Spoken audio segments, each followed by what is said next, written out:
नौड़ी गाजियाबाद कोई ना अरे कोई ना करे इससे बेहतर।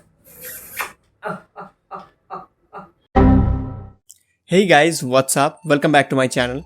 So in my last review video, I saw that you guys like long, fat and black things a lot. So today I have one more for you guys. This is the Mivi Fort S60. Mivi recently launched two soundbars. One is of 60 watts and one is of 100 watts. I have the 60 watts version, that is the Fort S60, and it is priced at 3,499 Indian rupees. So let's check it out if it's worth that money or not.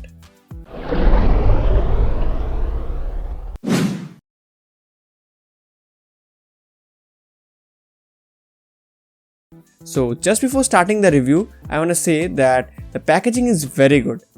You will simply love the unboxing experience. It was something that was missing in the last soundbar I purchased. In the box, apart from the soundbar, you get to see a remote, two cells for the remote, one power adapter, and some paperwork. Now let's have a close look of the soundbar.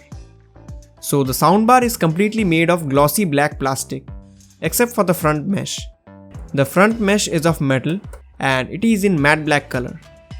At the sides, you get to see these cool silver and black side plates, which enhances its looks even further. At the rear side, you get to see wall mounting brackets, and at the bottom side, you get to see rubber fittings, in case you want to keep it on a surface. On the right rear side, you get to see the ports, and on the absolute right side, you get to see the buttons. For the ports, they have provided an aux port, a coaxial port, and a USB port. The USB port supports only FAT32 format storages, and it can support up to a maximum of 32 GB. And apart from these connectivity options, you get to see Bluetooth version 5.0 for wireless connectivity. For the buttons, you get to see a power button, volume buttons, and a button to change the input modes. For the other functions, you will need the remote. And speaking of remote, here it is. On the remote, you get to see all the functions. Here you have dedicated buttons for input modes. On the top there's a mode button, which is for changing the equalizer modes. Here one button is present, but it doesn't do anything and has nothing written on it. It is because the Fort S100 model has HDMI ARC input as well, and this button is for that input mode. The Fort S60 doesn't have that input, so it doesn't work. Overall, the build quality of both the soundbar and the remote is very good for the price. Both are very sturdy and has good looks. You get to see very simple and minimal branding on both the soundbar and remote. Those who are interested in technical specifications, here is a quick view of that. You can pause the video to go through it.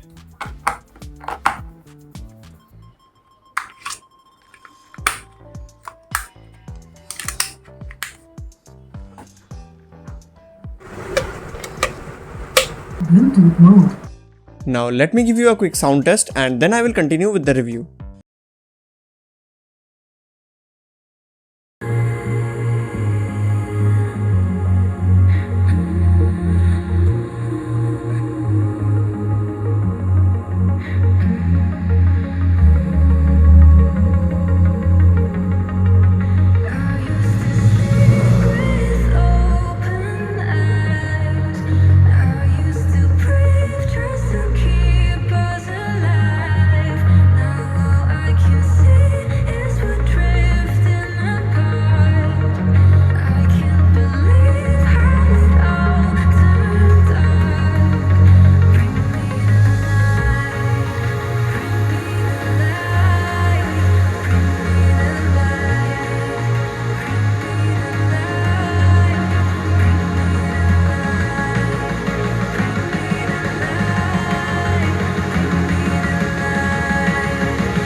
So starting off with the sound quality, it is very good. And I'm not exaggerating, like when I reviewed the last soundbar, I thought, how much good can a soundbar be without a subwoofer? But that one went beyond my expectations. Now, this one, it is a beast. That's all I can say about this one. In the last soundbar that I reviewed, all I was missing was deep bass. There was some bass to try to make the sound feel complete, but this one, it has 2 inbuilt subwoofers, which are insane. It is a 2.2 channel soundbar, that means 2 stereo speakers and 2 inbuilt subwoofers. It takes the subwooferless soundbar game to a new level.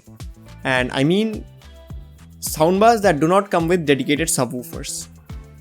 The clarity, treble, bass, everything is good in this one. And on top of that, it has 3 EQ modes to choose from to make it suit as per your content. No compromises done in the sound quality, which is a very good thing, I will say. Now, they have to make compromises somewhere, right? They are selling it as a budget to somewhat mid-range product. So, where they cut costs is in the input options. They have only 3 input modes that are also questionable. Who puts a USB in soundbar? And okay if they are giving that, but why not give it on top or on the sides? How will someone plug it if they have the soundbar mounted on the wall? Will they unmount it just to plug a pen drive? And I would suggest the brand to go with the HDMI ARC port instead of coaxial port, because people can use coaxial to 3.5mm adapter cables like this one to have that thing work. And for indications, you get to see LED as well as voice indications. Whenever you switch the input mode, you see both LED and voice indications. And whenever you cycle through the equalizer modes, you get to hear voice indications only. USB input. Movie mode. Muse mode. Music mode. Now it's time for my experience. It is a very good experience, I will say, a wholesome experience in terms of sound quality. I didn't feel it is lacking something, so I don't have any complaints except for the input options. But what I would like to address is, it would have been better if there are some more EQ modes like a sport mode and one normal or balanced mode, as there are only 3 EQ modes which are good, but no normal or balanced mode is present.